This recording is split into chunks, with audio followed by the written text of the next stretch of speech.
안녕하세요.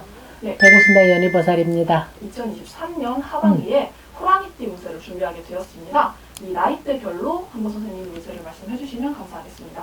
범띠요. 네, 범띠는 이렇게 볼게요. 저 같은 경우는 이제 사주로 푸는 사람이 아니라서 제 개인 차가 좀 있을 거예요. 응? 제가 그동안 범띠들 이렇게 점사 본 토대로 성향이나 이런 거 말씀드리고 올해 들어서 좋은 거 나쁜 거 좀 풀어드리자면 범띠들이 예를 들면 직성이 굉장히 강하신 분들이 많아요. 특히 여자들. 어? 이렇게 사주팔자가 세다 그러지. 많이 들어갔습니다. 그러다 보니까 일부 종사 못하시는 분도 많으시고 그러다 보니까 외로움을 좀 많이 타시지. 여자든 남자든. 그러다 보니까 사람하고 한번 인연을 맺으면 띄기가 어려운 양반들이에요. 그래서 정을 함부로 주시면 안 돼.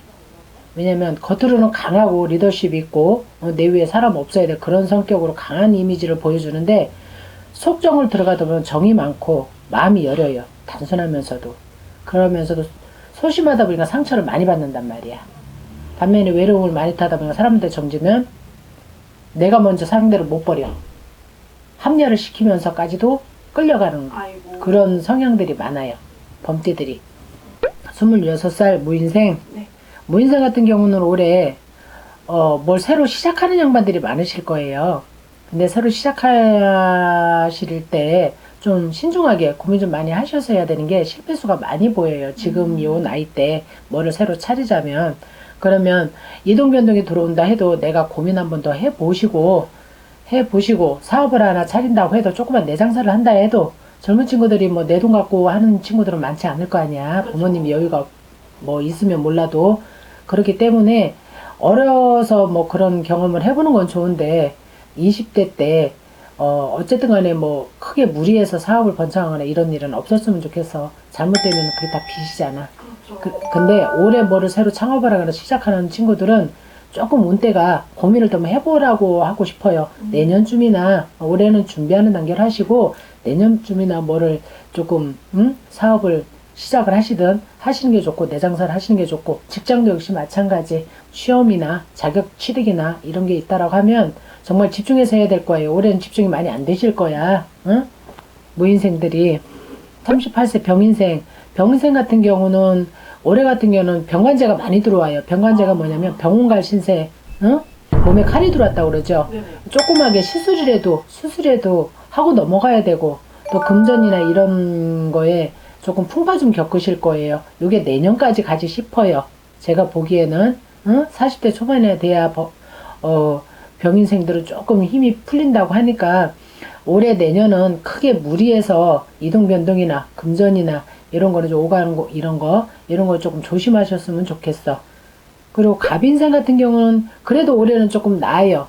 이 양반들이 올해는 뭐 새로운 일을 시작하시는 분들이 굉장히 많으실 거예요. 뭐 건강이야, 뭐 어쨌든 간에 성인병에 들어서면서 약간의 문제는 있을 수 있지만 크게 올해는 병인생들을 이렇게 병원 신세를 지는 사람은 별로 없을 건데 새로운 일을 시작하는 분들이 굉장히 많으셨었거든요. 지금까지 내가 몇 개월 본 바로는 그런 분들이 새로 시작하는데 이제 병인생들이 어떤 분들이 많냐면 동업 같은 거 이런 걸 하시면 안 돼요. 이 양반들 성향이 굉장히 강하고 남 얘기 잘 듣고 활동적이고 이러다 보니까 리더십고 이러다 보니까 속이 굉장히 좁아요. 좁은 성향들이 많아. 아이고. 그러다 보니까 일에 실패에 있어서 동업에 서로 이별이 드는 게 아니라 내 성향 때문에 맞추지 못해요. 호불호가 굉장히 갈리는 성격들이거든요. 병인생들이.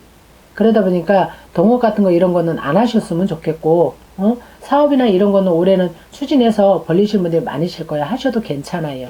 병인생들은. 다행이네요. 하지 말라 해도 할 거고 고집이 꺾이질 않으니까 이런 양반들은.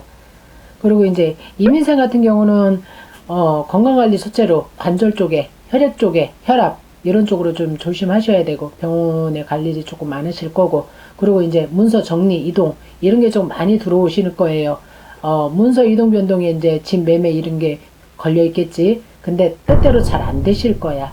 잘 안 되실 분들이 많으실 거야. 문서 이동 변동은 마음만 있고 내놓긴 했는데 또 올해 또 경제가 또 요즘 그렇잖아. 부동산 맞아요. 경기도 불황이고 하다 보니까 어떻게 금전에 조금 힘들어야 되고, 어? 몸은 몸대로 치고 이렇게 힘든 시기를 좀 보내실 것 같아. 올해는.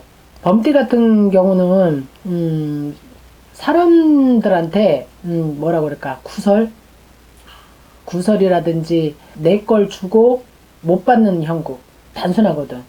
그리고 아까도 내가 얘기했지만 정을 한번 주면 내 맘 같은 줄 알아. 상대방이. 이런 게 좀 단순하다니까. 그거 홀딱 믿어버려. 믿고 나서 나중에 이제 내가 뒤돌아서서 보면 내가 당했네. 뒤늦게 한단 말이야. 아이고. 근데 그거를 내가 당했다고 생각을 안 해. 뭐 이유가 있겠지. 아유, 그러면 이렇게 단순한 여자고 남자고 공통적으로 이 범띠들이 상담을 해보면 그런 분들이 많아. 근데 왜 그러냐면 속으로 들어가다 보면 굉장히 착하셔요. 여리고. 아. 그런 분들이 많아요. 눈물도 많고 겁도 많고. 근데 이제 분위기에 휘둘리다 보면 괜히 내가 남 일에 끼어가지고 괜히 거기서 구설 타야 되고 괜히 내가 총알바지가 되는 격? 이런 분들이 많아. 반대로 이제 사업이나 이런 거 할 때도 머리 회전이나 이런 건 좋아서 사업은 잘 되는데 사람들 때문에 힘들어하는 분들이 많으실 거예요. 범띠들은. 아까 내가 얘기했잖아. 호불호가 많이 갈린다고. 맞아요. 그리고 내가 3번만 만나면 나를 들켜. 내 속을 다 들킨단 말이야. 범띠들은. 알겠네요. 그만큼 순진한 사람들이야. 속정이 그렇게 많고 속은 착해 여려. 새싹 같아. 그런 분들이 많아요. 그럼 여기에서 2023년 하반기에 호랑이띠 운세 마무리해보도록 하겠습니다. 고맙습니다. 감사합니다.